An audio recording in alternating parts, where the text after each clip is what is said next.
할렐루야. Хэвэл үнүү.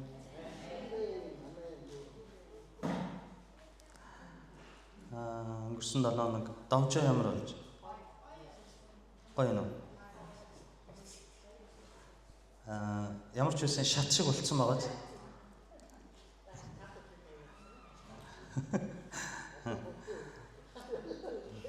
Одоо яг бүтэн гიშгэд шатаар явж болж байгаа зү. Дээр нэмээд манай нөгөө тэрэгэн цэцтэй ээж нар байна. Тэрэгэн цэцтэй ээж нар биш. Хүүхдээ тэрэгэн дээр турж сүмдээ ирдэг ээж нар байна. Тэрэгэн цэцтэй зорилт хүлгээхэн байдаг те. Тэд нар маань орж гарахад үнэхээр амар болсон. Өмнө нь дотор довж байхгүй болохоор орчоод өргөж оргож гаргадаг байсан тийм үү. Ээж нар ганцаараа хүүхдээ даахгүй тэрэгэн цэцэр өөрөө хүнд. Харин одоо бол гулгаж орол гулсаж гарна гэдэг шиг амар болсон байна. Бид нар өнөөдөр хамтдаа нөгөө л 1-р Самуэль ном үргэлжлүүлнэ. 1-р Самуэль номны 23 дугаар бүлэг дээр бид нар ирсэн байгаа. 23 дугаар бүлэг маань юугаар алдартай бүлэг вэ гэхлээр Адуламын агуу гэдгээр алдартай бүлэг. Адуламын агуу. Харин өмнөх 22 дугаар бүлгээ хэдүүлээ жоохон дурсаж харах юм бол Давидын хувьд Раманаятоос Самуэлаас зүхтаас яг зүхтаасан мэлээ. Хит их амьдралынхаа санаа зовнил, хит их муу мухай, хит их бүтлгүүтэлтэй фокус тавиад байсан чинь энэ амьдралынхаа бараан талыг байн фокуслаад ахаар яадаг лээ. Ивэлээ тоолж чадхаа байдаг. Бидний амьдралд уулын ингээд харуул, эрүүл саруул гэр бүл, тийм ээ. Эрүүл саруул хүүхдүүд энэ болгоныг бид нар хизээ хамгийн сайн мэддэггүй гэхээр яг эмнэлэгт сэхэн амьдруулахад үгүй бол оршуулган дээр маш их мэдэрдэг. Яагаад тэгэхээр би ингээд одоо хүүхэд нь өвчтэй, хүүхдээ олон хоног сахицсан сэхэнд байгаа ээжүүд дээр, аавууд дээр очихоор өөрөө ирэхгүй миний дотроос 4 хүүхэд маань эрүүл саруул байгаа нь ямар хэвээлээ вэ гэж бодогддог. Заримдаа болохоор бид нар тэр хүнд үеиг мэдрэхгүй учраас одоо байгаа биднэрт өгөгдсөн ивэлүүдээ мартаад алгасаад. Давид хаан амьдралынхаа бараан тал дээр алдаа, бүтлгүүтэл, Саулын занал хийл дээр хит их фокус өгсөн чинь өөрийг нь хамгаалан сахиж байгаа итгэмжт бурхнаа мартаад итгэлээр батгаж чадхаа болж хэлсэн гэсэн. Ингээд Давид ямар сонголт хийсэн гэхээр мөн л бидний хийдэг энэ дэлхийн аргыг хэрэгжилж байгаа. Танил талаар яриулах, хээл хахуул өгөх, ямар нэгэн байдлаар аргалах, аргацаах, хоошлуулах, тайлбарлах. Та нар мэдгүй. Ямар нэгэн алдаа дутагдал гаргасан бол та тайлбарлаж өөрийгөө ойлгуулах гэж цаг алдах шал хэрэггүй байдаг гэдгийг мэдгүй. Би энийг баттай минь маш сайн. Яагаад гэвэл би танд аюулгүй товчхон хариулт хэлье. Танд хайртай хүмүүст та яагаад алдсан тэр шалтгаан чи юус хамаагүй. Тэд нар таныг хайрласаар л байдаг. Та тэднэрт тайлбарласан ч бай, тайлбарлаагүй ч бай, танд хайртай хүмүүс таныг хайрлсан хэвэндээ л. Харин танд хайргүй хүмүүст яаж ч тайлбарлсан тэр хүмүүс таныг шүүж буруутгасан хэвэндээ л. Тийм болохоор тайлбар тавьж цаг үрэх шаардлагагүй гэдэг шиг Давид хааны хувьд Раманаятоос явсан шалтгаан бол яг энэ амьдралынхаа бараан тал дээр бүх фокус өгсөн байна. Та амьдралынхаа бүтэхгүй байгаа тал дээр 24 цаг, за 12 цаг фокус өгөөд үзээрэй. Энэ ч болохгүй байна, тийм ч юм болохгүй байна. Энэ сургуулийн төлбөр, ийм ч юм дутуу байна, тийм ч юм дутуу байна. Туризм байранд байна, олигтой цалинтай ажил байхгүй байна. Монгол улс эдийн засгийн хувьд ингээд хямарчлаа, бензин тус олдохгүй байна. Бүр ингээд ян зүрээр та бодоод үз. Бүх юм үнд орж ийн, банкны хүүнүүд нэмэгдэж ийн, энэ ипотекийн зээлүүд, бусад зээлүүд бүгд хаагдж ийн. Монгол улс даяараа хямарч ийн. За бүр Украины дайны төлөө хямраад үз. Та маш амархан сэтгэлээр байна. Амьдрал танд утгагүй мэт санагдана. Харин та байгаагаа хараад үз. Өнөөдөр ч гэсэн би хоолтой байна. Ямар ч байсан би бороо асгардаггүй дээвэртэй гэр оронтой байна. Түрээсийг ч гэсэн хамаагүй халуун дулаан гэр бүлээрээ тэврэлдээд, инээлдээд унтах боломжтой байна. Том жижиг LCD үгүй нь хамаагүй жижигхэн ч гэсэн нэг телевизээр үзээд Google-ийн киног нь тавьчаад үзээд баясаж байгаа хүүхдүүдэд харж энийх боломжтой байна. Миний итгэл нэгт ахын дүүс байна. Сүм чуулган байна. намайг гэх хүмүүс байна. Энэ ивэлүүдэд та тоолоод үз. Тэгвэл та нөхрөө хараад, эхнэрээ хараад, үр хүүхдээ хараад, гэр бүлээ хараад, эргэн тойрноо хараад та өөдрөг болж эхэлнэ. Энэ бол хамгийн Бурхны хүсдэг итгэлийн амьдралын зарчим байхгүй. Харин Давид Раманаятаас зугтсан шалтгаан нь түүнийг хамгаалсаар байгаа Бурхныг найдвартай биш санагдсан. 4 удаа Саулын элч нараас хамгаалсан, Саулаас өөрөөс нь хамгаалсан Бурхан найдвартай биш санагдсан. Яагаад тийм итгэлтэй найдвартай биш санагдсан гэвэл тэр амьдралынхаа бараан тал дээр, санаа зовнил дээр бүх фокус өгч учраас найдвартай биш болоод ирдэг. Бурхан нэг л итгэмжтэй биш санагдаад ирдэг. Үгүй бол бид нар өөрсдөө голж эхэлдэг. Энэ нөгөө пастортай, танаа пастортай, гамбал пастортай, энэ пастор тусдаа хүмүүстэй Бурхан ойрхон байдаг. Над мэтийн юмтай Бурхан харьцдаггүй гэдэг эргэлзээ бий болоод эхэлдэг. Ийм учраас тэр Раманаят хамгийн зөв газараас зугтсан нь түүний хамгийн том анхны алдаа байсан. Ингээд тэр Раманаятаас зугтсан шалтгаан нь бидний хэрэгэлдэг танил тал харахыг хүссэн. Ханху Йонатан дээр очисон. Тэгээ Йонатаны гуйсан намайг аваасаа аварж өгөөч. Яриа хөрөг хийж өгөөч. Яах вэ, ийх вэ? Харин Йонатан аавтайгаа ярьснаас болж бүрд орддог. Асуудал нь бүрд ордно. Бурхны аргаар биш, дэлхийн аргаар хийх тусам асуудлууд нь улам дордож байгааг бид нар харж байна. Ингээд Давид бүр өмнөхөөсөө илүү дордсон Давид цаашаа нь юу ч өөрчлөгдөөгүй, асуудал нь улам хэцүү болсон Давид цаашаа нь гүгээд Новд очиж байгаа. Тахилч нарын хот Новд очиод сүмээс талахгүй хэмжээнд хүрч байгаа. Давид түмийг Саул мянгыг гэгдэж дуулагддаг байсан тэр Давид одоо хинч биш болоод ганцаараа сүм дээр очиод сүмээс талахгүй гэж. Ингээд идэр залуу байхдаа жоохон хүүхэд чахуу байхдаа дүүгрийн чулуугаар унгаасан 3 м гаруй биетэй авраг бэртэн Голиатыг унгаасан итгэл нь одоо эргээд өөрөө том жижигэн дайнд орсон. Энэ бол том жижигэн дайн биш. Би Израилийн Бурхан эзний нэрээр чам руу дайрч ин гэж ялалт байгуулсан Давид одоо том жижигэн дайнд өөрөө орсон. Юу хэлдэг вэ гэвэл Голиатын элтийг бариад юу гэдэг вүлээ? Энэ шиг сайн элт байхгүй гэж байна. Өөрөөр хэлбэл бүр өмнөхөөсөө илүү долоондор байдалд орж байгаа. Яагаад? Раманаятыг орхисон учраас. Ингээд өөрийнх нь Новд байгааг мэдсэн учраас Саулаас айгаад дахиад цаашаа зүхтаад нэг ихэлсэн зовлон үргэлжлүүлэн дахин амьдралд нь тохиолдож байгаа. Тэгээ зүхтаахтаа хаана очдөг вүлээ? Гатад очдог. Филистичүүдийн нутаг. Израилийн мөнхийн дайснуудыг миний аймыг хоохолж өгөөч гэж царай алтахаар гүйж очиж байгаа. Нөгөөх нь болохдоо зэрэг Гат бол өөрийнх нь анх итгэлээ тунхаглан унгаасан Голиатын төрсөн нутаг Гатад очиж байгаа. Голиатын сэлмийг бариад очиж байгаа. Өөрөөр хэлбэл бууж өгч гин гэсэн үг. Одоо итгэлийн амьдралаар барахгүй нэ. Энэ дэлхийн зовлон зүдгүүр энэ бүхнийг би Бурханд итгэдэг, итгэлээр давж дийлэхгүй байна. Хүний харгаар л давъя. Дайснаач болтгоо царай алдъя. Ингээ Филистэд очсон чинь Ахиш хаан түүнийг үл тоодог. Ноёдууд нь нөгөө Саул мянгыг Давид түмийг гэдэг манай филистичүүдийн хамгийн аимшигтай дайсан энэ Давид мөн биш үү гэж хэлэх тэр агшинд юу болдгоо? Давид галзуу болж үжилдэг. Солиотой мэдрэл муутай болж үжилдэг. Ингэж амиа хохолж арай ч үүш филистичүүдийн гараас аврагддаг. Энийг Давид хаанаас сурсан гэвэл Саулаас. Өөрийнх нь үзэн яддаг өстөн дайснаас сурсан. Өөрөөр хэлбэл бид нар оюун санаандаа бүрхэг бүүдгэр итгэлгүй байдлыг тээж эхлээд үзэн ядал үл уучлал Бурханд хандсан залбирал дуулалгүйгээр амьдарч эхэлсэн тэр цагаас бид нар үзэн яддаг хэн нэгнээ дуурайгаад эхэлдэг. Өөрөө ирэхгүй адилхан болдог. Яагаад явдалтай завхан ээжийн охтууд нь явдалтай болждог? Яагаад хүүгүүд нь дуурайчдаг вэ? Яагаад аригчин аавын хүүхэд нь аригчин болждог? Яагаад ээжийн зодож нүддэг байсан хүний хүүхэд нь хизээж би аав шиг ийм хүчирхийлэгч болохгүй зэ гэж бодож өссөн хүүхэд том болоод их нэртэй гар хүрдэг болдог. Яагаад? Бурхны гэрэл бидний дунд зайлшгүй хэрэгтэй байдаг. Энэ гэрэл байхгүй болох үед, энэ итгэл, энэ ерөөл дагуулсан ариун сүнсний ивэл байхгүй болох үед бид нар өөрөө ирэхгүй хамгийн үзэн яддаг, үл уучлалдаг нэгэнтэйгээ адилхан болж байгаа. Ижил болж байгаа. Энийг та нар амьдралаас анзаарч болно ах та нар. Энэ дунд Бурханд итгэх итгэл гэрэл хэрэгтэй байна. Тэр биднийг өөрчилж, тэр биднийг үзэн яддаг муугаас нь холдуулдаг.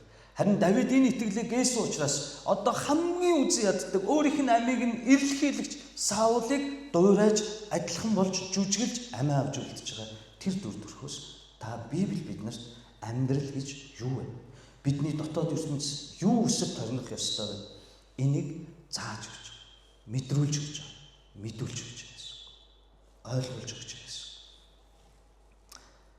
Ингээд 22 дугаар бүлгээс цаашаа Давид Адулламын агууг зорин зүгтаадаг.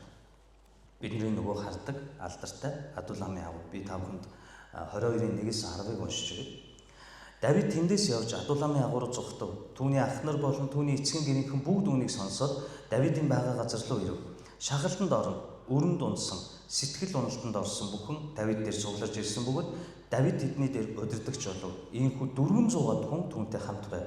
Давид тэндээс Мовабын Миспад очин Мовабын хаанд Бурхан надад юу хийж өгөхийг мэдэх хүртэл миний эцэг их хоёрыг өөрсдөө хамт байлгаач гэж гуйв. Ингээд Давид эцэг ихээ Мовабын хаантай хамт орхисон.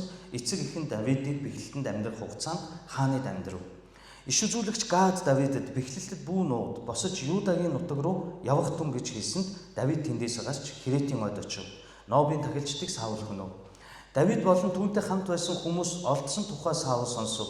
Тэр үед Саул Гибеад Сухаа модны доор өндөрлөг газар гартаа жад барин сууж байв.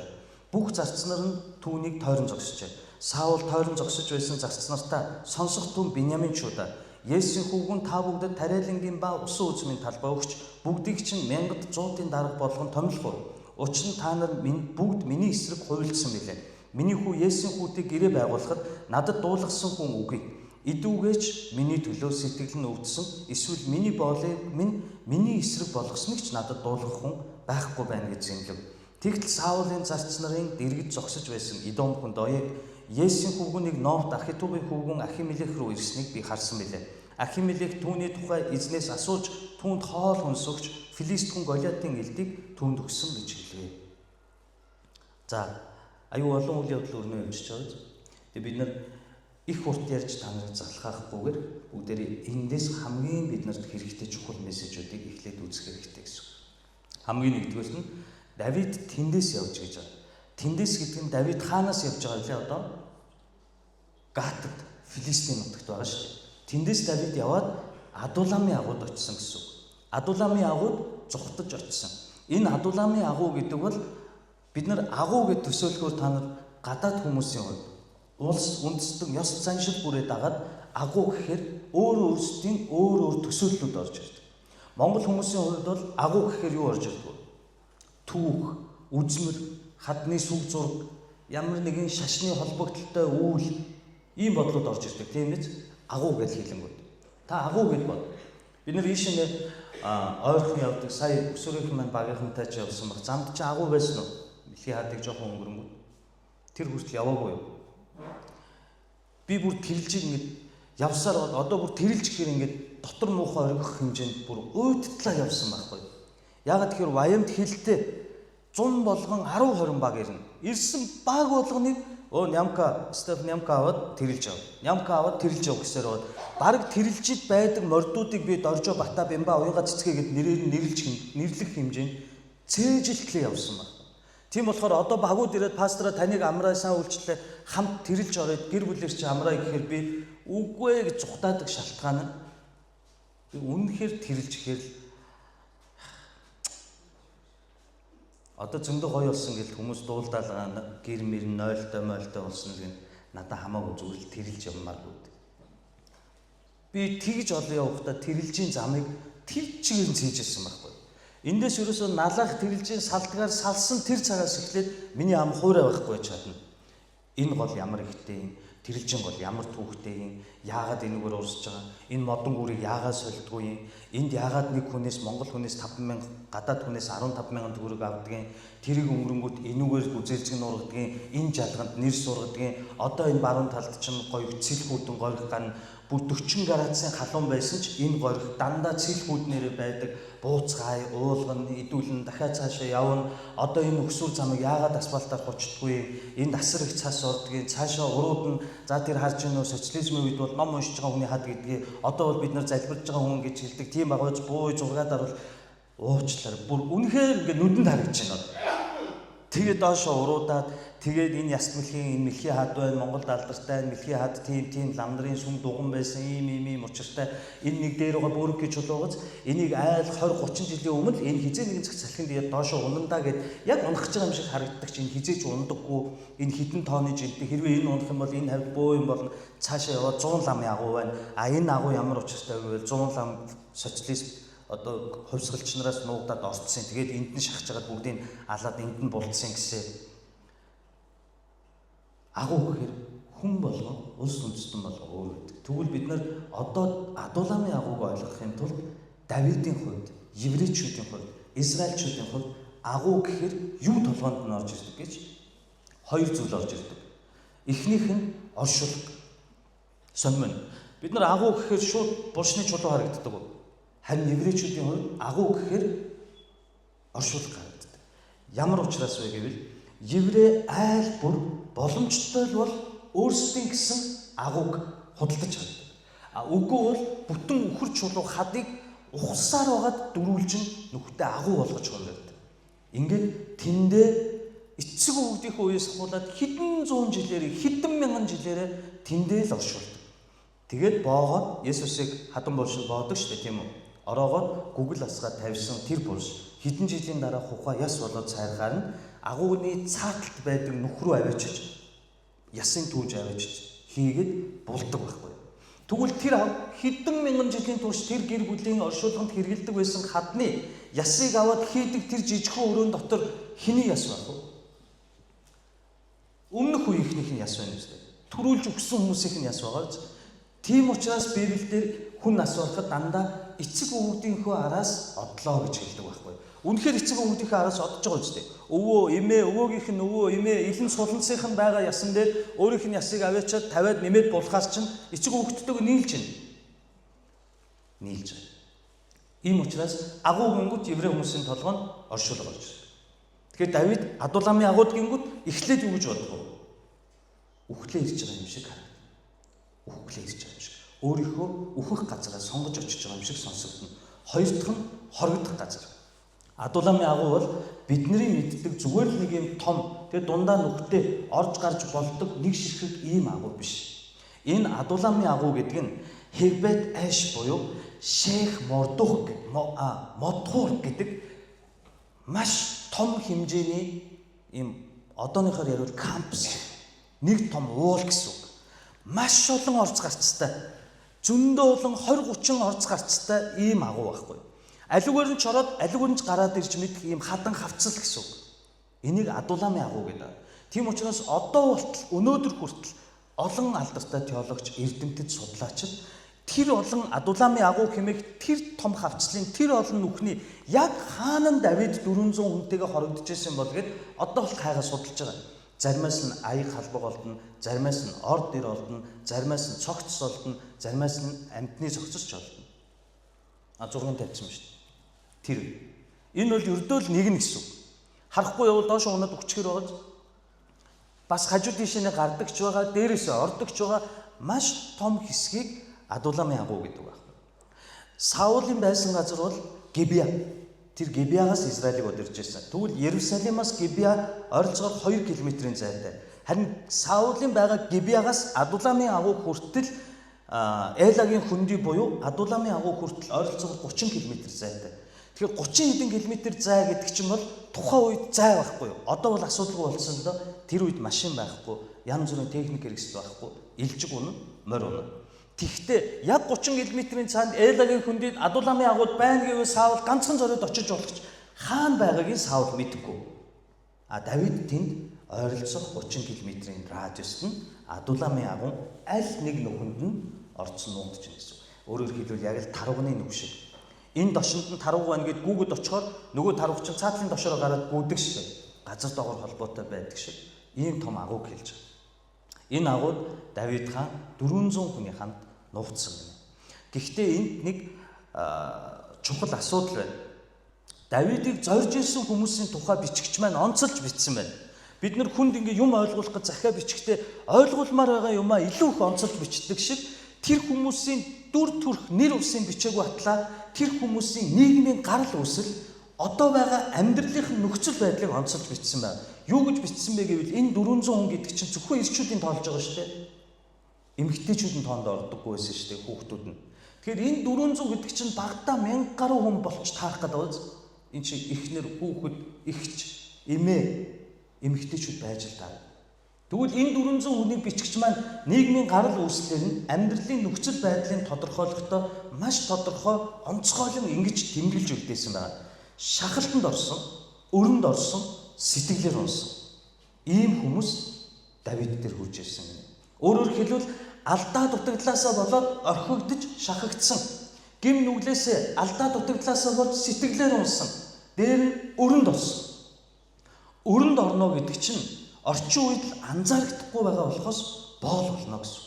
Өөрөөр хэлбэл энд худалдаа хөгжил хаан, голомт, төрийн банк хаан нэгтээ зээл тавьсан хүн байгаа бол та тэр банкныхаа боол байхгүй. Тэр таны амьдралаас татвар авч байгаа. Тэр таны идэх хоолноос өөрийнхөө хувийг авч байгаа. Тэр таны унах машины чинь бензинээс туслаар нь авч байгаа. Тэр хүү авч байгаа. Хүүтэй зээлж байгаа танд. Харин энэ үеийн еврей ёсонд бол бүр боол. Хэрвээ би танаа пастраас зээлж авчаад төлж чадахгүй бол юугаар төлөх үү гэвэл ажил хөдөлмөрөөрөө төлнө. Өөрөөр хэлбэл боол нь болно. Ингээд үхэхээс өмнө төлж чадахгүй бол миний хүүхэд үе дамжаад танаа пастрын боол нь болно. Ингээд үе дамжиж явдаг. Харин 7-7-49 буюу 49 дахь жилдээр бурхан нэг удаа өрийг цайруулахыг тушаасан. Гэхдээ 49 жил хин нэгний боол байх дуртай хүн байна. Байхгүй шүү дээ. Өнөөдөр олон нөхцөл байдал энэ боолын системээс болоод бид нар олон хүмүүс ядарч зүдэрч байна. Бид нар энгийн хар ухаанаар би ингээд олон судалсан зүйлээ ярьж байгаа шүү. Энгийн хар ухаанаар өнөөгийн Монголын эдийн засаг та 1000 төгрөг боллоо гэж бодъё сард. 600-ын улс авч байгааг мэдгүй. Таны гар дээр 400 төгрөг л очиж байгаа. Ингэж хэлэхэр хүн ойлгоод байгаа байхгүй. Тэгэхгүй ингээд сая 500,000 төгрөгийн цалингаас нийгмийн даатгал, шимтгэл, эрүүл мэндийн сан, ийм тийм гээд ингээд 277,340 мөч гэхээр угаасаа Петр шиг боловсралгүй миний толгой хөрөхгүй байгаа байхгүй 277 за шишгэ залхуураа хайчдаг. Харин хамгийн энгийнээр хэлвэл 1000 төгрөг тутмын чинь 600-ыг улс авч байгаа. Зүгээр л авч байгаа. Энэ яаж вэ? Тэгээд та хэрвээ зээлтэй бол таны гар дээр очиж байгаа 400-аас чинь дахиад банк өөртөө ав. Та нар боддоо 15 6 дугаар зууны үед бүр урагшлаа Чингис хааны үед Монгол улсын хэмжээнд 0.2% татвар авдаг байсан. Хаанчилж байгаа үед тэр хүнд хэцүү хатуу хуйлтай үед өнөөдөр хамгийн багадаа 0.25-аас 48% хүртэл та нараас татвар авч байгаа. Та ийм хөдөлж байгаа. Бид нар мэддэггүй. Мэддэг хідэн айтайхан ухаантай ярихгүй лайвдаад орлоод мэдрэл галзуу юм шиг яриад хүмүүс тоодоггүй. Тэгээ талбай дээр зөвлөдөггүй. Харамсалтай нь өмд үнгүүс үү таа гэхээр бөөнөрөө зөвлөдөг. Өрөнд орно гэдэг бол боолсон гэсэн. Тэгвэл энэ хүмүүсийг дахиад хардаа шахалтанд орсон, өрөнд орсон, сэтгэлээр унсан 400 гаруй хүмүүс Давид дээр ирж байна. Өөрийгөө яая гэж хахад. Тийм үстэй. Саулын гараас амьд үлдэх гээд өөрөө бурхныг ирж хагаад яая гэж хахад ийм олон хүн түүн дээр хүрээд ирж байна. Энэ бүхэн нь яг л Есүс эзний агуугаас дахин амьсан тэр шинэ амьдлалтыг сүмж болгоныг сүүдэр болгон хожин гэрээр харуулж байгаа. Яагаад гэж Христ итгэл энэ дэлхий дээр протестант, баптист, ортодокс, католик ер нь Христ итгэлтэй холбоотой бүх үзэл бодол, ертөнцийг үзэх үзэл хаанаас ихтэй? Бурхны хүү цорын ганц зам үнэн ам болох Есүс Христ энэ дэлхий дээр ирсэн. Тэгээд тэр үхсэн. Хагас үхсэн биш. Хоёрын хооронд үхсэн мэт дүр эсгсэн биш. Тэр үнэхээр үхсэн. Тамлагдан тарчлагдана. Харин дараа нь тэр агууд оршуулгадаад тэр ч хадан чулуун оршуулгаас дахин амьсан. Үүн дээр бүх Христ итгэл тогтож байдаг. Хэрвээ Есүс ирээгүй бол бидний итгэл утгагүй. Хэрвээ Есүс үхээд дууссан бол бидний одооны итгэл бас л утгагүй. Харин тэр амьсан учраас. Бидний яс тэр агуугаас өмнөх үеийн өвөг эцгүүдийнхээ ястай булагдах байсан бол Есүс эзэн сүнслэг, тэнгэрлэг шин зам нээсэн нь Би өвөг эцэг рүүгээ явлаа гэвэл итгэгч биш Нямка өмнөх үеийнхэнтэйгээ нэг дор ясан булагдлаа гэж ойлгох бол харин Есүсийг аврагч эзнэ гэж хүлээж авсан тэр Нямка эцэг өвөг рүүгээ буцлаа гэдэг нь Авраам, Исаак, Яаков, Мосе, Аарон, Мириам итгэлийн бааtruуд болох Тэнгэрт амьд байгаа тэд нартай уулзахаар Тэнгэр өөд одлоо гэсэн гайхамшигт шин замыг Есүс биднэрт өөрт нь итгэгч Христчин биднэрт бэлэгдсэн учраас энэ агуул ийм учир. Есүсийг агууд цовдлоход зөндөө олон Христ итгэгч ах дүүнэр айж дагжин мэгдсэндээ бөөндөө нэг дор цуглаж эхэлсэн шиг, чуулга ингэж үүссэн шиг одоо яг айж зүхтаж яайдаа гэж зүхтааж яваа Давидын амьдралд 400 гаруй өрөнд орсон, шахагдсан, ганцаардсан, орхигдсон хүмүүс цуглаж ирж байгаа.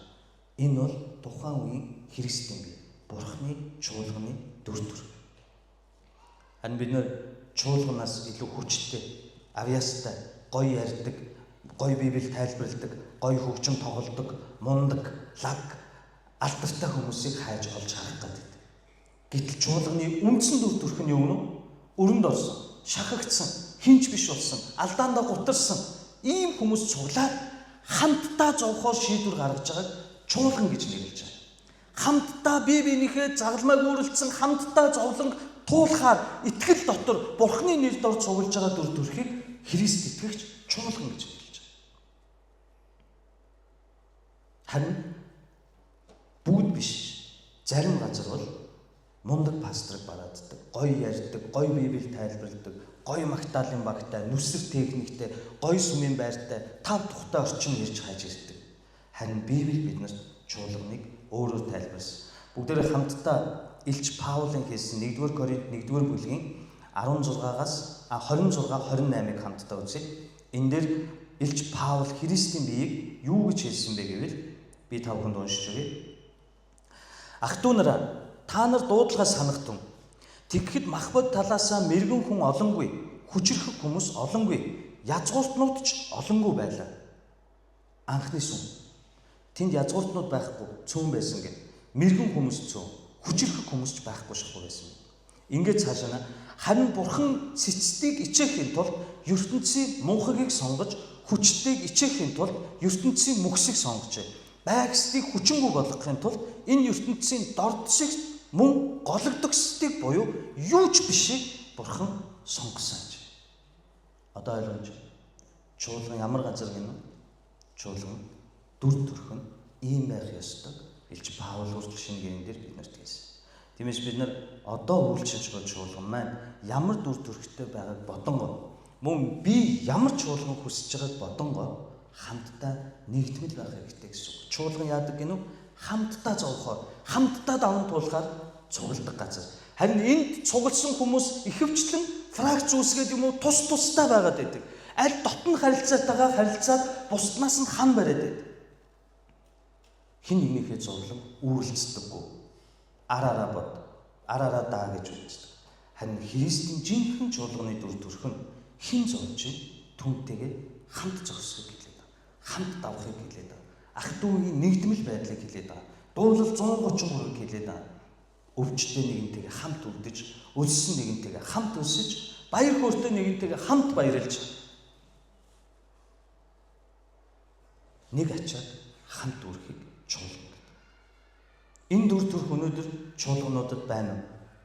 Энэ дүр төрх өнөөдөр манай чуулганд байгаа юм. Бид нар бодож үзэх хэрэгтэй гэсэн. Та ямар чуулган хүсдэг? Мөн эндээс нэгэн гайхалтай зүйл биднэрт харагдах болно. Эзэн үргэлж хамгийн сүүлд ажилдаг гэдгийг та харж байна. Өөрөөр хэлбэл ямар нэгэн юм үлдсэн байх ёстой. Ямар нэгэн арга байх ёстой гэд өөрийнхөө дэлхийн аргаар, энгийн аргаар танил талаар яриулах, хээл хахуул өгөх, ямар нэгэн байдал, ашигтай байдлыг хүлээсээр, твцсээр байгаа бол яг л Давидын амьдралд ажилласан шиг Бурхан юу ч хүү хоосон болтол нь хүлээсээр байдаг, хүлээсээр байдаг. Давид Йонатны гууж говшиж очсон, наагур цаагур дээгүр доогуур яриулсан, Ахимелех дээр гүйж очсон, Ахимелехээс хоол хүнс аваад, Голиотын сэлмийг аваад биширч шүтэж суусан, дараа нь тэр аргаа ядаад Гатад очсон, Израилийн мөнхийн дайсан филистчүүд дээр ам гууж очоод Ахиш хаанаас нь намайг энд нууж өгөөч, миний амийг өршөөгөөч гэж амиа хоохолж нуугдсан. Эцэст нь одоо тэр агууд нуугдаж хүлээсэн. Энэ нь түүний зовлонгийн хамгийн зөв алхам байсан. Тэр агууд нуугдахдаа дуулал 34, дуулал 56, дуулал 57 дугаар бүлгүүдийг бичсэн. Юу голчилж хэлсэн бэ гэвэл би эзэн дотор хорогдох ёстой. Эзэн бол миний хорогдох хад. Хэрэг би эзэн дотор хорогдож байгаа бол би ёроолтой юм. Гэхдээ утга зүүн хавцалдаа байна. Давид мянгатын жанжин хааны бие хамгаалагч байхдаа хамгийн алдартай нэгэн байхдаа үхэл надаас ганцхан алхмын зайд байна гэж өөрийгөө хараагцсан мэт дүгнжсэн бол одоо хинч биш галзуу солиотой жүжиглж яваад тэр одоо өөрийгөө ёроогдсон гэж хэлж байгаа. Байг солигдсон. Юунаас болж вэ? Мянгатын жанжин хаан болсноос болж вэ? Эзэн дотор хорогддог болсноос болоо өөрийгөө ёроогдсон гэж үзэж байгаа. Хэрэг би эзэн дотор хорогдож байгаа бол эзэн надтай хамт л байгаа бол миний мянгатын жанжин байна уу, биш байна уу, галзуу солиотой гуйлагчин байна уу, жүжигчин байна уу, юу ч хамаагүй би ёроогдсон. Харин би эзэн дотор биш бол би мянгатын жанжингүй Саул хааны бие хамгаалагч байсан ч бүр хүмүүс намайг магтан дуулдаг байсан ч би хараагдсан. Энийг Давид хаан ойлгосноо дуулал 34, 56, 57 дугаар бүлгүүдэд бичиж үлдээсэн байна. Ийм учраас Давид хаан ордныг биш, Йонатныг биш, Ахишиг биш, Гатыг биш, Ноб хотыг биш, Ахимелехийг биш, Ахитубыг биш, хэнийгч биш, Адуламын агууг сонгосон байна. Адуламын агуу. Би ахлагч нар, эрэгтэй ахлагч нар дүүнэртэйгээ байнга ярьдаг миний мөрөөдөл байдаг. За энэ хоёр хан бол модон акустик аав тийм ээ. Акустик байж цуурай баг. Харин энэ хоёр ханыг яахыг хүсэж би бодохгүй хүлээгээд байдаг гэж. Энэ хоёр ханыг битүү хад болох гэдэг. Чулуун хад. Тэмхээтэй чулуун хад байдаг шүү дээ. Тэгэх юм бол надад яагаад чи энэ газар Адуламын агуу шиг санагдах гэдэг байхгүй. Тийм болохоор би мөрөөдөө санхүү гуугаал хүлээгээд байна. Энэ хоёр ханыг хад болгочих юм бол манай сүм мэдээж нэрнс хэрэгэн мандлалдаа энэ үгээр л байна. Гэхдээ манай сүмийн сүнслэг байдал нь Адуламын агуу шиг. Өрөнд орсон, гатсан, амьдралд алдаж онсон, хаягдсан сул дорой хүмүүс эндээс эзэн бурхнаа олж түүний хайрыг мэдэрч түүний дотор босон зогсож өөрөөсөө илүү ядарсан нэгний зовлон хуваалцаж залбирэн гуйж шивэнж буй бурхан руу хандсан залбирлынх нь хариулт болдог, бусдад өвөөмөр ханддаг тийм 400 хүн энэ цуглаасаа гэж би мөрөөддөг болохоор заавал энэ хоёрыг хад болгомоор. Тэгээд орж ирэх болгондоо би Адуламын агууд орж ирлээ гэж баясах гэдэг. Мэдээж бурхан зүрийг гойж байгаа бол надад бидэнд хариулах болно амин. Адуламын агуу ийм учиртай байна. Мөн 3 дугаар зүйл дээр ийм үг гарч байгаа. Гэтэл Давидын хүмүүс өөрт нь харах тун бид энд Юудад байгаа уучлаарай 23 гаргачих. Эх 7 хоногийн хичээлийг бэлдэж аваад 3 дээр Давид тэндээс Моабын Миспад очиж Моабын хаанд бурхан надад юу хийж өгөхийг мэд хүртэл миний эцэг их хоёрыг өөрсдөө хамт байлгаач гэж гуйв. За энийг би маш товчхон ярив. Моаб гэж ямар үндэстэн бэ? Хань үндэстэн. Ямар гарал үүсэлтэй вэ? Эхлэл номны 19-р бүлэг дээр гарч байгаа. 19:37-38 цаг хэмнээд та нар зүгээр тэмдэглээд авчих. 19:37-38. Энд Лот хэмээх хүн гардаг. Авраамтай хамт яадаг вүлээ? Халлын уурыг орхиж явсан түүний ач дүү, зээ дүү билүү. Ингээд тэр хоёр хамт явж байгаа салдаг. Ингээд Лот Содом Гоморыг сонгодог. Харин тухайн үеийн Содом Гомора үнэхээр аимшигтай хот болж хуурсан байсан. Аригчин, тамхичин, мансуурагч, мал амтантай завхаарагч, ижил хүүснүүд байж боломгүй бузар газар байсан учраас Содомигч тэр, Гоморогч тэр бурхан тэр чигээр нь галан бороогоор шатааж устгахаар бууж ирдэг. Тийм ээ. Энэ үед Авраамтай таарчдаг. Би Авраамын итгэмжтэй зарцынхаа гэрийн хаягаар зүгээр өнгөрөхгүй гэд гэрт нь орсон чинь Авраам бурхны хүн гэж мэдхгүйгээр дайлаад бүр илүү хайрын татдаг. Тэгээд Авраам Содом Гоморыг устгахыг мэдээд та тэнд 100 хүн, 80 хүн, 50 хүн, 60 хүн, 10 хүн, 5 хүн, 1 хүн байсан ч устгах гэж үгсээр байгаад зуучлан залбирлаар бурхныг өөрчилж чаддаг. Ингээ бурхан Содом Гомород очих үед үнэхээр өршөөх боломжгүй байсан учраас Авраамыг бодоод ант найз өөрийнх нь итгэмж цас Авраамыг бодоод түүний дүү Лотыг аврахаар шийддэг. Ингээд Лотыг эхнэр хоёр охинтой та дөрөв гараа зүхтаа. Эргэж харж болохгүй шүү гэж. Хин эргээ харждаг үлээ. Эхнэр нь эргээ харждаг. Гэхдээ та хүн талаасаа бодоод үзээрэй. Энэ эхнэр яагаад эргэж харсан бэ? Ашгүй энэ үед яаж чадчихна гэж харсан болов? Эднэр яаралтай гасан байна. Эмэгтэй хүн бол гэр амтай байдаг. Эрэгтэй хүн бол ард нь гэрийн шатчихсан ч урд нь гоё машин харагдаж гүйжил байна. Эргэж харахгүй. Харин эмэгтэй хүн бол ямар ч гоё 300 шатчихсан гэр нь бүтэн байвал алгаа ташаад сууж л байна. Тоохчгүй. Ялгаа байгаа. Тэгвэл эмэгтэй хүний хувьд тэр яаралтай гасан учраас түүний нандин жулаан үдээс авсан гоё цэнхэр цэцэгтэй баар байна. Самуар байна, тийм ээ. Урд хойно ланжуу манжуугаар явж байхдаа авсан гоё цэцэгтэй аягнууд байна, стакан байна. Хүүхдүүдтэй зориулж авсан гоё ханын обой байна, хивс байна. Гал тогоондоо зориулж авсан гоё тосгүй шарагч байна, будаа жигнэгч байна, олон үйлдэлтэй пич байна. Эмэгтэйчүүд та нар энэний дуртай үстэй. Гал тогоондоо хоол хийх дуртай дэвш, тэдрийг ашиглах дуртай да ордог үстэй. Гоё миксер байна, кофений машин байна. Цовж авч байгаа шүү дээ. Заримдаа нөхрөөгөө, заримдаа ажлынхаа мөнгийг янз бүрийн аргаар нэг ийм юмтай болчих гэж авсан. Тэр гоё юм нь ард нь шатж байгаа учраас эргээд харчиж байгаа. Би зөвдөх гэж биш. Гэхдээ хүн гэдгийг ойлгуулахын тулд бид нар бас ингээд эргээд харчдаг учраас. Ингээд ихнэр нь давсан шуурчдаг. Асуудал нь бид нар Моабын гарал үүслийг ярьж байна. Ингээд Лот хоёр охинтойгоо үлдчихэж байгаа. Тийм ээ. Ингээд хоёр охинтойгоо Лот эзгүүхээр зилүүд газар амьдардаг. Эзгүүхээр зилүүд газар амьдраад Содомч сүрсэн, Гомород сүрсэн тэр хавийнхан бүгд айж зүхтаасан. Яагаад Тэнгэрээс хүхэрт гал бороо ороод бүтэн хамгийн хөгжилтэй гэдэг хоёр хотыг үнсэн балгас болгочихлоо. Та хаяанд нь баярлаа сууж ах уу. Дархан Украины нэг доллар байлдагч андуураад пуужингаа наашаа чиглүүлээ харавчиж. Дархны хаяанд нэг пуужин дэлбэрүүл яах вэ? Бараг бүгд Улаанбаатар руу ирсэн рүү зүхтаах баг. Тэгэн штэ эн чинь хизээ буужээ чинь болдоо гэдгээ цээл чивдэхгүй үстэй. Үүн шиг бүгд дөрвсөн учраас Лот хоёр охинтойгоо гацаанд орсон. Ингээ хоёр охин нь хоорондоо ярьсан. Аавын бидний ураг тасархна. Энэ үгээр эрэгтэй хүн байхгүй. Чивд хоёр хүнтэй сууж амжих. Тийм болохоор гээд аавыгаас огтоогоод аав руу орчдөг. Ингээ том охин нь ааваасаа хүүтэй болдог. Түүнийг Моаб гэж нэрлэдэг. Удаах охин нь ааваасаа хүүтэй болдог. Түүнийг Бен-Ами гэж нэрлэдэг. Моаб энэ бол Израилийн шившиг. Моаб энэ бол Израилийн шарх. Моаб энэ бол Израилийн ичгүр. Гэтэл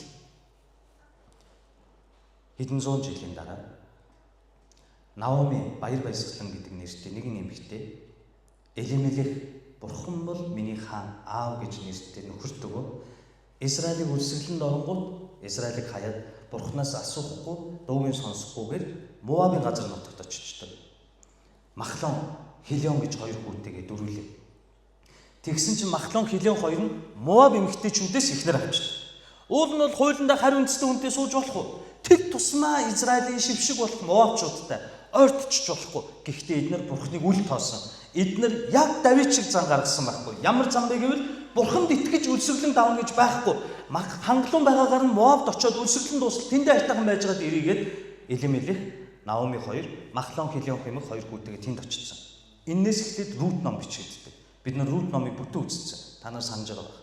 Ингээд Махлон, Хилион хоёр нэг нь Орпа гэдэг эмэгтэйтэй суудаг, нэг нь Рут гэдэг эмэгтэйтэй суудаг. Харин бурхны шийтгэл ирэх тэр мөчид Элимелех нөхөр нь асууж Наоми бэлэвсэн эмэгтэй болоо зогсохгүй. Махлон, Хилион хоёр хүн үхээд Орпа, Рут, Наоми гурван эмэгтэй үлдчихдэг. Хадам ээжтэйгээ хоёр бие. Ингээд үлсрэлийн Израиль дууслаа гэд Израиль руу буцахаар болдог. Наоми хоёр бирээ Моабд үлдээ. Та хоёр намайг даглаг ямар ч ашиг болох. Би одоо хүүхэд мөхөд төрүүлж чадахгүй. Насан турш намайг дагаж бэлэвсэн байна гэж юу? Дээр нь Моабчуудыг Израильчууд үзэхгүй. Та хоёрыг тэнд очиод ад үзнэ. Та нар зүгээр Моабтай бай. Би үлийн үрээ идлээд ганцаараа буцъя гэхэд Орпа заа ээжээгээд Моабтай үлддэг. Харин Рут яадаг вүлээ? Таны нутаг бол миний нутаг. Энэ Рутийн итгэлийн тунхаг энэ цагаас Рут бурхнаар өрөөгдөж эхэлсэн байхгүй. Таны бурхан бол миний бурхан. Таны ард түмэн бол миний ард түмэн гэж хэлдэг. Ингээд Рут Наомитэй хамт Израильд ирдэг. Боол яаж хэлдэг. Ингээд Боаз хэмээх хүнтэй танилцдаг. Тийм ээ? Нөхрийнхөө Хилион хэмээх нөхрийнхөө нагцдаг. Ингээд хамтдаа явж байгаад Боазтай хурмаа хийдэг. Хайр сэтгэлтэй болдог. Би маш их товчилж ярьж байгаа Рут номыг. Ингээд тэр хоёрын дундаас хэн төрдөг? Моаб эмэгтэй Израилийн шившиг болох үндэстэн Моаб эмэгтэй Рут Израиль хүн Боаз хоёрын дундаас Обед төрдөг. Обедоос Ессе төрдөг. Ессегээс Давид төрдөг. Тэгвэл Давидын имэн өвөө нь Обед юм бол өвөөгийнх нь аав нь хэн бэ? Боаз. Өвөөгийнх нь ээж нь юу вэ? Моаб эмэгтэй Рут байхгүй юу? Тэгвэл та бодоод үз. Давидын гарал үүслэгч нарийн судлал Моаб үндэстэн байхгүй. Тийм ээ.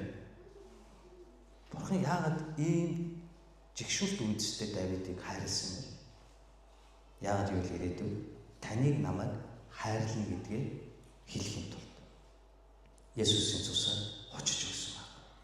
Ийм учраас одоо тэрээр Моабын хаан дээр Мизбад очоод Моабын хаантай уулзаад намайг миний амьдралд Бурхан юу хийхийг мэдэх хүртэл аав ээж минь өөртөө хамт байлгаач гээд ингээд Давидын эцэг их Моабын хааны гэрт бэхлэлтэнд амьдрах болсон гэж байна. Юу вэ гэвэл Моабын хаан Давидын эцэг эхийг өөртөө амьдрахыг зөвшөөрж байгаа шалтгаан юу байх вэ? Түүний эмэг эх нь Рут Моаб үндэстэн учраас ижилхэн гаралтай гэдэг утгаар нь Моабчууд Давидыг хүлээж авч байгаа. Тийм үү? Тийм учраас Давид бас Моабыг зорж байгаа. Филистчүүд, Гадчууд, магадгүй Хитчүүд, Перисчүүд, Амнончууд, Аморчууд тоодгүй бол, Эдомчууд тоодгүй бол миний эмэг эхийн нутаг Моабын хаан бол яаж ч удсан гарал үүсэл цус нэгтэй гэдгээр миний аав ээжийг хамгаалж өгнө гэд очтол үнэхээр хүлээн зөвшөөрж хамгаалж өгч байгаа. Гэхдээ Давидын нэг үгийг таахаар Бурхан миний амьдралд надад юу хийж өгөхийг мэдэх хүртэл гэж хэлж байгаа. Өмнө нь Давид яалаа? Йонатан надад яаж туслахыг харах хүртэл.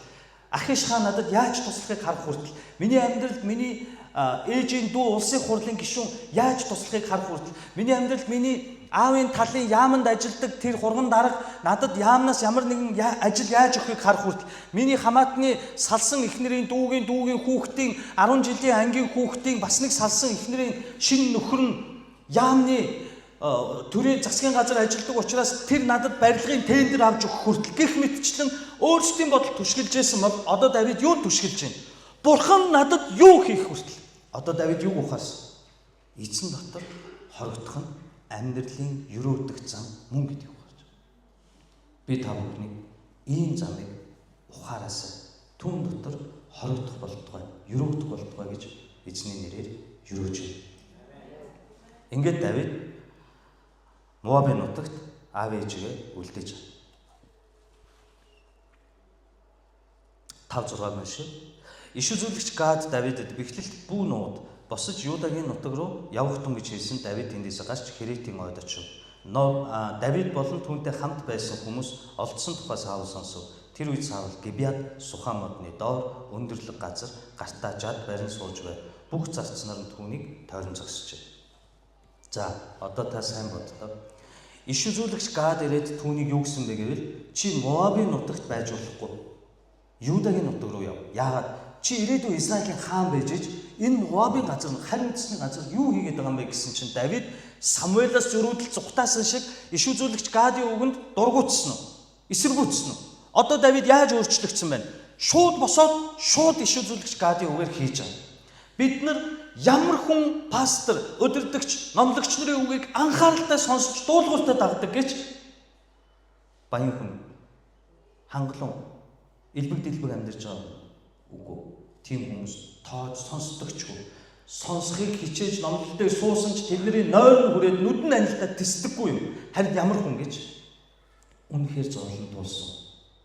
Үнэхээр амьдралын хатуу бэрхийг үдсэн хүмүүс үннийг ирж хайгаад эхэлсэн гэдэг учраас одоо Давид шиг энэ их зовлон ганцаардлын ард Давид одоо иш үзүүлэгч Гадийн үгэнд шууд орж байгаа. Яагаад?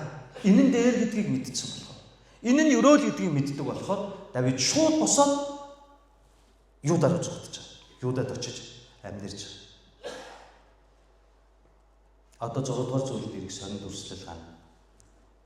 Энэ үед Давид болон түүнтэй хамт байсан хүмүүс олдсон тухай Саул сонссон гинэ. Яг гэвэл Моабын нутгаас Юдад ирчихлээр чинь нөгөө тагнуул, нөгөө хончин доёг шиг нүд чихнүүд нь олон харж ичсэн шүү дээ.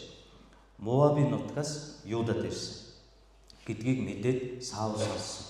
Саул Гибеад Сухам модны доор өндөрлөг газар гартаа юу барин гинэ? Жад бариас. Та сайн бод. Гартаа жад бариад хаан сууж гинэ үү? Сухаан модны доор сууж. Энэ бичигч маань биднэрт маш чухал мессежийг биднэрт үлдээж өгч байна. Саул Бурхны үгнээс тэрсэлсэн тэр цагаас эхлээд үхэн үхтлээ дотрооч гаднаач жад барьж амьдэрсэн. Юу вэ гэвэл зүгээр байхад зөв шийдвэл зөрүүлээд тэвэн шийдэн шүү. Зүгээр байхад зөв шийдвэл зөрүүлээд жад шийдэн шүү гэсэн бодолтой амьдэрсэн.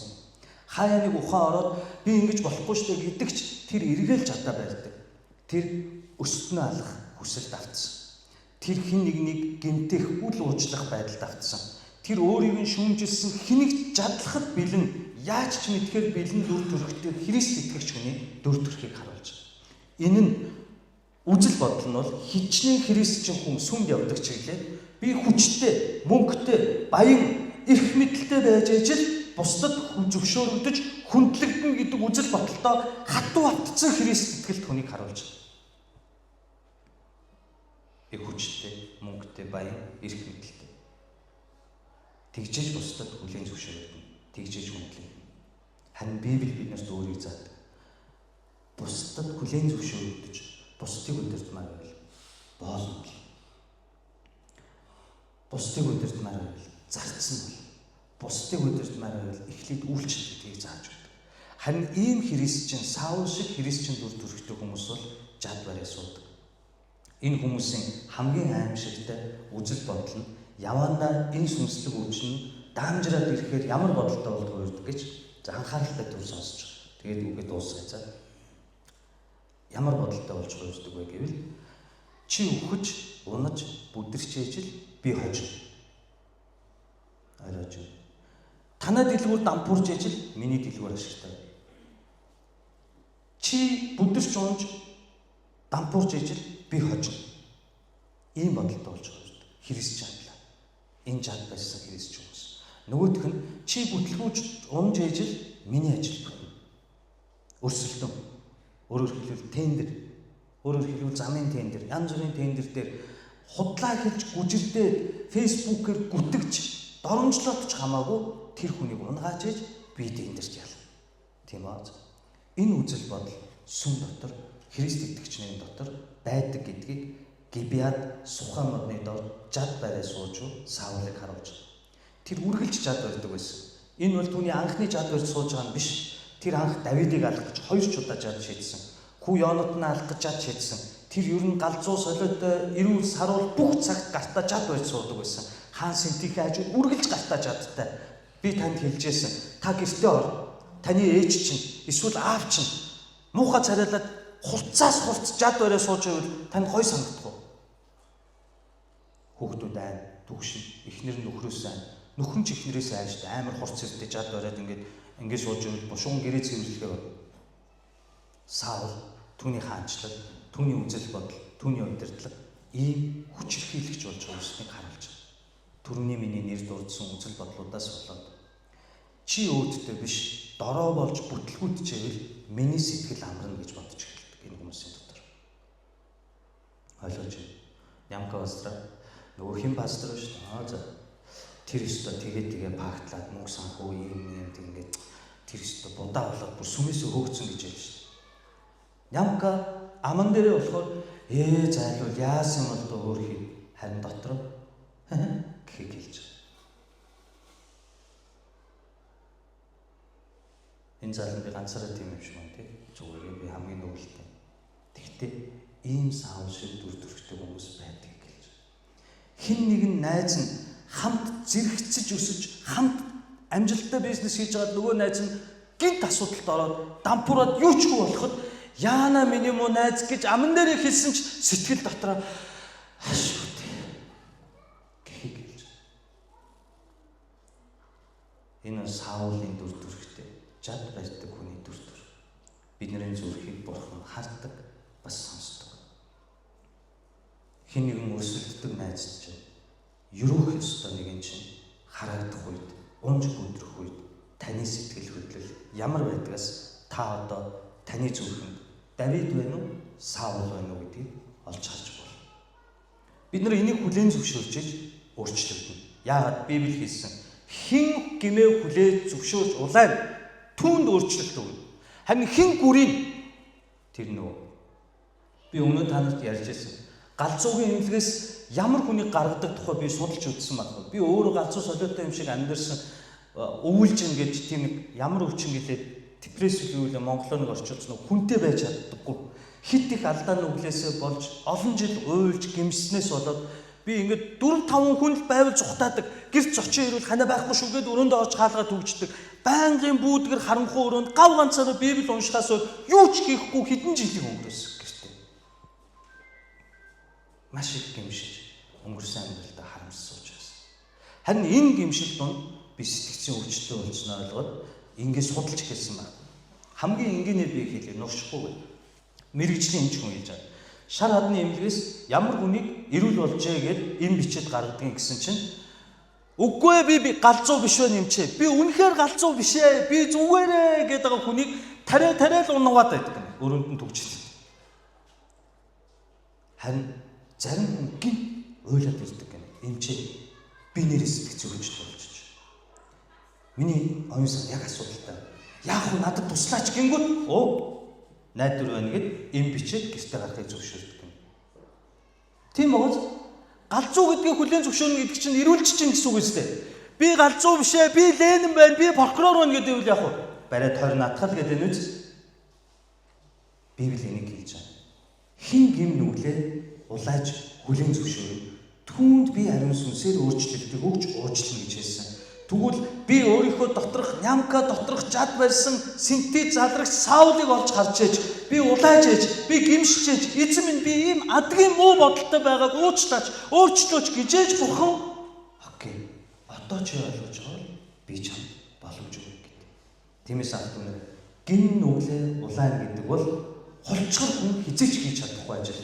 Үүнийг итгэл зориг сүнсээр хөтлөгдөж бид нар бурууга гим нүглээ сул доороо адгийн ёрын муу байгаа гэдгийг хүлээн зөвшөөрдөг. Тэр үед ариун сүнс ажиллаж эхэлдэг. Хоёр дахь нь Саул жад бариад ийм муухай бодолтой, ийм өрсөлдөөнч сэтгэлгээтэй Христ итгэгч Бурхны ард түмний дунд сууж байгаа хаан.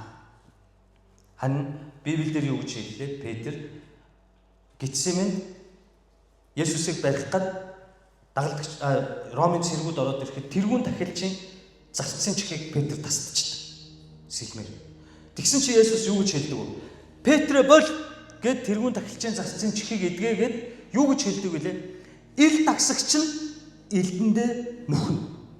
Ил дагсагч нь ил дээр хөнөөгдөн гэж хэлдэг. Энэ юу хэлж ийн гэвэл чи жад бариад Саул шиг амьдарч байгаа бол хэн нэг намайг шүүмжлэх юм бол хариу илүү шүүмжлэнэ. Хэн нэг миний бурууг ярих юм бол би бүр хариу илүү буруу хийн. Хэн нэг надтай муухай харьцвал би бүр давж муухай харьцсан. Хэн нэг надтай онцгүй байдлаар зан характераар хэлэх юм бол би бүр хэд дахин давж дарамтлана. Ийм өрсөлдөгч хүний үнэргүй жад барьсан Саулын сэтгэлгээтэй итгэлийн амьдралаар амьдарч байгаа бол чи яг тэр жадандаа өөрөө мөхнө гэдгийг Есүс биднэрт зааж өгсөн. Ойлгож байна. Таны дотор нэг бодол төрж байна. Хаан сууж ийн гэсэн. Жад бариад хаан сууж ийн гэлээ. Сухай модны дор. 1-р Самуэль 31-р бүлгийн 13-р дээр уншия. Би та бүхэнд уншиж өгье. Тэгээд тэдний ясыг авч Ябеш дэх сухай модны дор хөдөөлүүлэн 7 хоног мацаг байв. Яасан гинөө? Энэ тэдний ясыг гэдэг нь Саулыг гэлж. Йонатан нарыг гэлж. Хаан тавьсан гинөө? Тэдний ясыг сухай модны доор дулсан. Одоо жад бариад хаан сууж байгаа билээ. Сухай модны доор сууж. Өөрөөр ийм сэтгэл зүйтэй Христ итгэгч хүн хэдийн бурхны өмнө булшаа ухчихсан. Өөрийнхөө үхэх газар амьд мэт харагдаж байгаа ч үхсэн амьдралтай байдаг гэдгийг харуулж байна. Одоо Саул сухай модны доор сууж тэр тэндээ булагдаж үхэх бол. Одоо Саул жад бариад сууж тэр амьд юм шиг мундаг хаан юм шиг харагдаж байгаа ч бурхны нүдэнд хэдийн үхчихсэн. Тэгвэл одоо нямка жад бариад пастора хийж тэр мундаг пастор шиг амьд юм шиг харагдаж байгаа ч бурхны нүдэнд хэдийн үхэх газраа олоод суучихсан нямка болж байгаа. Жад барьсан Саул ийм Христ итгэл ямар аюултай гэж. Бид нэр том жижигэн дайнд орох нь ийм аюултай. Ийм дүр төрхөөр Саулыг харуулж байгаа. Тэрээс сүүлд нь булагдаж өгөх, оршуулгадах Сухамуудынхаа доор булагдаж байгаа. Өөрөөр хэлбэл амьдралдаа дэлхийн жишгээр жад баригч нэгэн нь хэдийн үхлийн байраа олоод суудсан байгаа дүр төрхийг Библи биднэрт харуулж өгч байгаа. Чи яах вэ? Тийм бол бидний амьдралд үзэн ядалт, үл уучлал, атаачтал, учир утгагүй өрсөлдөөн, ховж, гүжир гүтгэлэг байгаа бол дэлхийн жишг гэж амьдрахаас илүү энэ бол Библийн дагуу биш гэж хурдхан босоод зүг чигээ өөрчлөөд эзэн рүүгээ эргэх хэрэгтэй. Та нэг зүйлийг санаж ав. Өөрийгөө хизээч битгий хэн нэгэнтэй харьцуул. Намайг хар, өсвөрийнхэн, бус нь бүгд яг пастор руугаа хараад байна. Өөрийгөө хизээч хэн нэгэнтэй битгий харьцуул та хавхна. Яагаад бүгд танаас илүү дээр. Энийг хүлийн зөвшөөр. Ойлгосон. Тэгвэл та шаломыг амгах. Бүгд танаас дээр. Өөрийгөө хүн нэгэнтэй харьцуулсан цагаас чи сэтгэлээр гутран унана. Чи өнөөдөр дугуй унж байгаа бол Элентра унж байгаа хүнтэй өөрийгөө харьцуулсан цагаас дугуйныхаа төлөө талархахаа болж эхэлнэ. Чамд амьдрал Элентра өгөг тэглээгээд чи жип унж байгаа хүнийг хараад унж байгаа Элентраныхаа төлөө талархахаа болж эхэлнэ. Чамд бурхан лаанд 100 өгөг. Чи лаанд 200-тай өөрийгөө харьцуулснаас эхлээд өөрийнхөө амьдралд байгаа лаанд 100-д талархаа болж эхэлнэ. Чамд 200 өгөг. Чи 300-тай харьцуул. 300 өгөг 600-тай харьцуулна. 670-тай харьцуулна. Чи харьцуулсаар байгаад чиний амьдрал үхэн үхтлээ харьцуулсан яг жад барьсан Саул шиг ата, жөтөө, утга учиргүй үзэн ядал, бусдын уналт, бусдын зовлонд баясдаг тийм нууцгай өмхий сэтгэлтэй Саулчин Христчин болж байгаа. Тиймээс би хэлж байгаа. Загч байгаа. Бас гуйж байгаа. Өөрийгөө хизээж битгий хэн нэгэнтэй бүх харьцуул. Яагаад гэвэл бүгд чамаас илүү дээр. Яагаад би дахин ан тайван танараас залуучуудаас ингэж гуугаад байна гэвэл ах нь яг ингэж олон жилиг алдсан жад барьсан Саулын итгэлээр амьдраад өөрийнхөө булшин дээр мундаг царайд сууж исэн увайгүй амьдралаар би итгэгч хүн гэж амьдарч олон жилиг алдсан учраас олон жил хүмүүстэй уулзаж чадахгүй ганцаараа ханхууд уйлж Библи уншихаас өөр зүйл хийхгүй битгэж хөвтсөн тэр шалтгаан нь би өөрийгөө бусдад харьцуулж, өрсөлдөж, бусдаас илүү байх гэж, бусдад үргэлж хүлээн зөвшөөрөх гэж, бусдад үргэлж хүндлэгдэх гэж, бусдын хайрыг татах гэж, бусдад таалагдах гэж Саул шиг амьдсан учраас.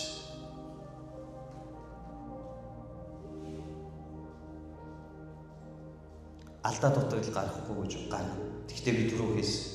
Шалтак тоочж, гүйж, бити хайрын цагаар хайртай хүмүүст чинь тэг шалтак хамаагүй хайрсаар харин танд хайргүй хүмүүс бол ямар ч мундаг шалтак ол тойцсон таныг үзэн ядсаар харин та Саул уу Давид уу та аль нь тэр сухаа модны доор булшин дээрээ одоо сууж байна.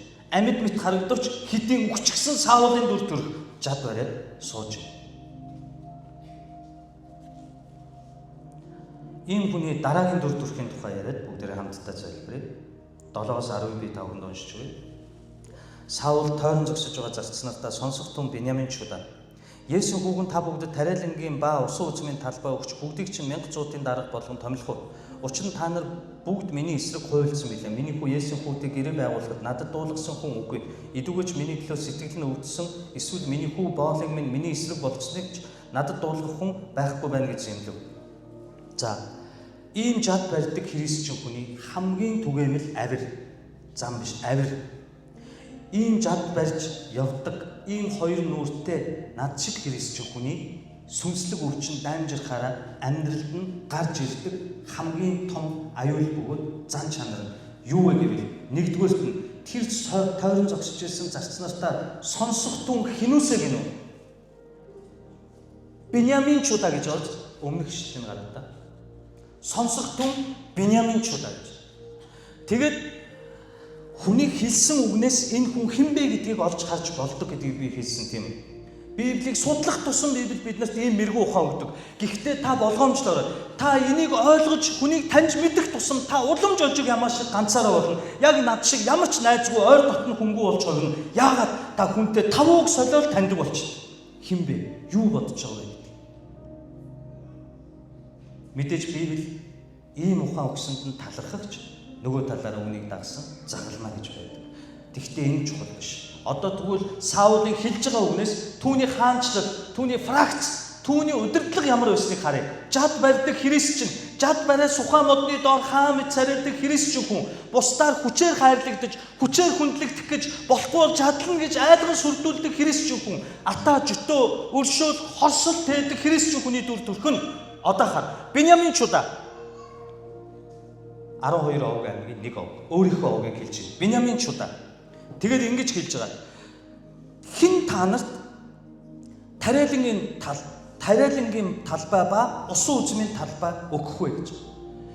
Хин ч үдэг нь Беньямин чуда. Тэгвэл Израиль Саулын хаанчлалын үед энэ жад барьсан харгас хэрцгий Саулын хаанчлалын үед хин тариан талбайтай газартай болох боломжтой вэ?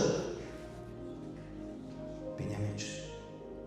Давуу тал болгож танил талдаа өөрийнхөө фракцтай. Тэгвэл Израилийн газар нутагт хэн усан үзмийн талбайтай болох боломжтой вэ? Беньямин чуда. Фракц үүсгэж байна. Өөрийн хүрээллийг тогтоож, бусдыг нь гойчлон ад үзэж байна. Өөртөө санаа нийлдгийг хүлээн зөвшөөрч, өөрийг шүүмжилдэг санаа нийлдэг хүмүүсийг ад үзлэн гадуурхан доромжилж байна. Өөрийнхөө хүмүүст давуу тал олгож байна. Өөрөөлөх нь хинч биш болгож байна. 12 овг аймаг байгаа. Тэгвэл бусад 11 нь яах юм? Талбай авах уу? Усан үзмийн газартай болох уу? Дараа нь үргэлжлүүлээд хин та нарыг мянгат зуутын дараагаар томилох вэ? Төрийн албанд, өндөр албан тушаалд хин та нарыг томилох вэ? Тэгвэл Израиль хин мянгатын дарга, зуутын дарга болж төрийн албанд, өндөр албан тушаалын дараагаар томилогдох боломжтой байсан байна. Беньямин яаж вэ? Үйлчлэл, удирдлага дотроо хүртэл фракц өөрийн дайсны гэдэг ялгаж салгах хандлага гаргаж байна. Энэ бол жад барьдаг Саулын хамгийн сайн чаддаг дотоод хүнийхэн зан чанар. Ийм христчид энэ тэнд фракц үүсгдэг. Ийм христчид үнэн хэлсэн хүнийг жадладаг, гоочилдог, доромжилдог, гүжигддэг, фракцаараа дарамтладаг, гадуурхдаг. Тэгвэл та бод. Ийм христчид Монголд хэд байна вэ гэж би асуухгүй. Харин та хэн вэ гэж би асууж байна. Би өөрийгөө Саул гэдгийг мэдчихэв. Би хичээж. Тэгвэл би таныг бас надтай хамт хичээлсэн гэж хүсэж байна. Ийм хүмүүсийн зан чанар бол ердөө л юм. Хамгийн онцгой нь бусад 11 овг аймгийг огт дурдахгүй. Беньямин чуда. Та нарт тань талбай би юу? Беньямин чуда. Та нарт хэн усан үзмийн талбай би юу? Беньямин чуда. Хэн та нарыг төрийн албанд, өндөр албан тушаал дарга цэрэг болгох томилох уу? Би томилно. Энэ ямар дүр төрх вэ? Саул бол итгэгч биш хүний дүр төрх биш шүү дээ. Израилийн Бурхны ард түмний хааны дүр төрх бөгөөд Бурхны хүн итгэгч хүний дүр төрх шүү дээ. Тэгвэл таны дотор Давид байна уу, Саул байна уу? Аль нь вэ? Яагаад 400 өрөнд орсон, хавчигдаж шахагдсан, сул дорой сэтгэлээр унсан хүмүүс Давидыг зорж очиж байна. Яагаад гэвэл Давид өөр учраас. Яагаад тэд нар Саулаас цухтж байна? Яагаад гэвэл Саул фракц үүсгэж тэднийг үнэн хэлсэн болгоныг цавчиж алдаг учраас, үнэн хэлсэн Ахимелескийг 85 тэргүүн тахилч нарыг цавчиж алдаг, жадладаг, үннийг хэлсэн, шудраг дуулсан, Бурхныг хайсан, ариуныг зүвийг хөөсөн хүн болгоныг ад үзсэн, фракцаараа дарамтлж, сүм чуулганыхаа үүд хаалгаар хөөн зайлуулдаг учраас сүм өсдөггүй, шинэ хүн ирдэггүй, ирсэн ч сар болохгүй яваад байдаг шалтгаан юу? Саул сүм дотор олон байдаг учраас надаас ахуулаа. Бид нэг гимших. Бид нар өөрийгөө олж харах хэрэгтэй. Бид нар гимээ улаах хэрэгтэй. Өөрийн дотор буу Саулыг сухаа модтой тасдаж хаях хэрэгтэй. Тэгвэл та ерөөлийн замаар ерөөл.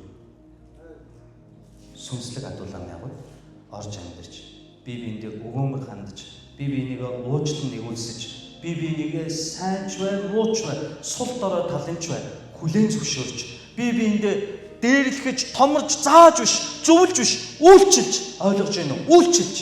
Үйлчлэн гэдэг бол үг ярихыг хэлдэг юм биш. Үйлчлэн гэдэг чинь үйлдэхийг хэлдэг.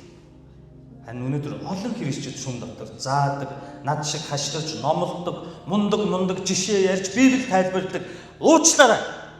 Жинхэнэ үйлчлэл бол хөлийн угааж өгөх, хоолыг зөөж өгөх, өгөөмөр хандах, байгаагаа хуваалцах, ядарсан нэгний төлөө залбирах, гүйж очиж туслах, хөрөгчөнд байгаа талхаа өлсөж байгаа нэгнтэйгээ хувааж идэх. Энэ бол үйлчлэл. Энэ бол эрүүл сүмийн эрүүл дүр төрх. Энэ бол Бурхны баяр баясгалан. Амен. Тэгвэл ийм чуулганыг эзэн босгон байраасаа гэж би энэ газар та бүхнийг өрөөж байна. Бид нар өөрсдийн дотор Саулыг үлдэн хөөж нураах хэрэгтэй гэсэн.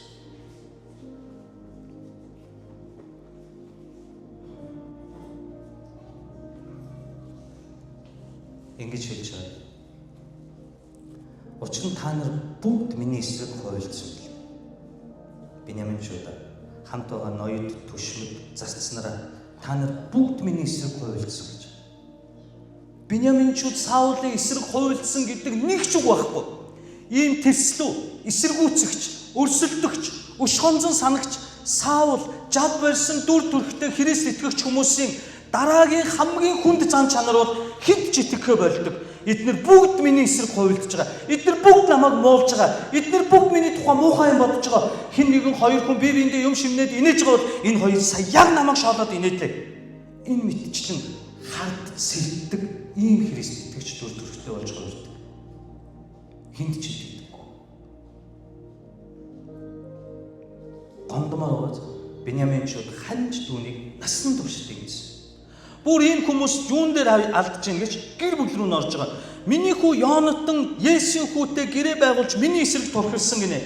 Хизээ Йонатан Давидтай уулзаа чи миний аавыг алаадаа л гэж хэлсэн. Йонатан үннийг хөөсөн. Йонатан шударгыг хайсан. Йонатан Бурхны замыг хайсан.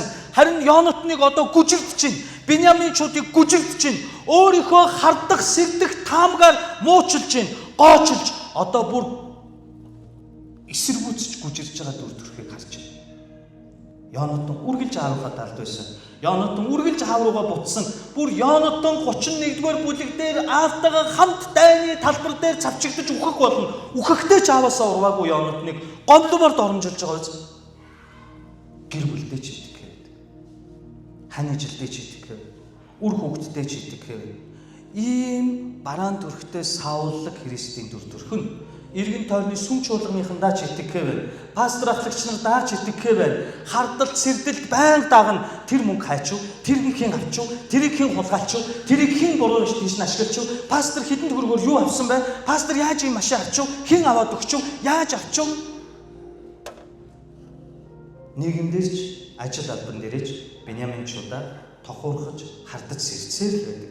Яаж ингэчүү, яаж тэгчүү, дарга яагаад намайг биш тэрийг тоочуу, яагаад энэ хилцээний дарга надтай биш тэрнтэй хоолнд орчуу, яагаад эдгээр арх ууж караоке орохдоо намайг дуудсангүй, санаандгүй бүх зүйлийг өөр төвтэй санаатай болгож холно. Яагаад өөрөө хүчээр хүндлэгдэж, хүчээр хүлээн зөвшөөрөгдөж, хүчээр хайрлагдахыг хүсдэг жад барьсан Саулын энэ дүр төрх нь хэндэж итгэхгүй бүгдийг бараанаар шүүмжилж, шүүж хардаг Христ итгэгч болгож хувирдаг. Хин нэгэн сайн зүйл хийлэхэд би хийчихэл байсан. Хин нэгэн гоё зүйл хийгээд итгэгч нар хүндлэхэд надад ч уулан би аль дээр хийгээ бодож ирсэн.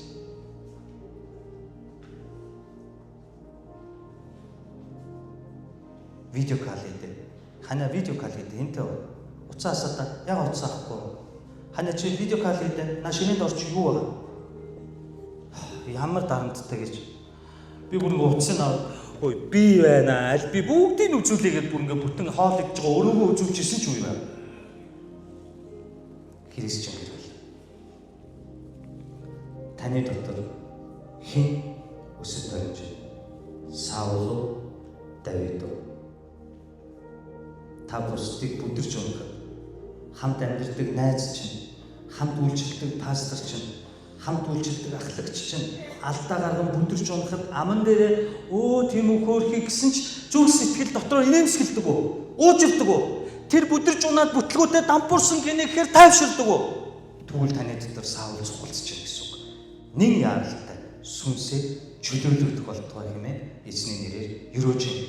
Одоо бид нар мэдсэн юм чинь одоо үлдэж чадна. Одоо бид нар ухаарсан юм чинь өөрчлөгдөж чадна. Яагаад? Ариун сүнс биднийг гин нүглээ хүлээн зөвшөөрөх. Тэр мөчөөс тусалж эхэлдэг, ажиллаж эхэлдэг, өөрчилж эхэлдэг, уучлж эхэлдэг, босгон барьж эхэлдэг. Амен үү? Тиймээс бүгдээрээ Саулуудыг зүрх сэтгэлдээ бүрэн өсөн устгасан Адуламын агууд эзэн дотор хорогдогч Давид нар байцгаая хэмээн эзний нэрээр урайлан өрөөж байна. Амен. Бүгдээ хамтдаа залбирэн ууцгаая.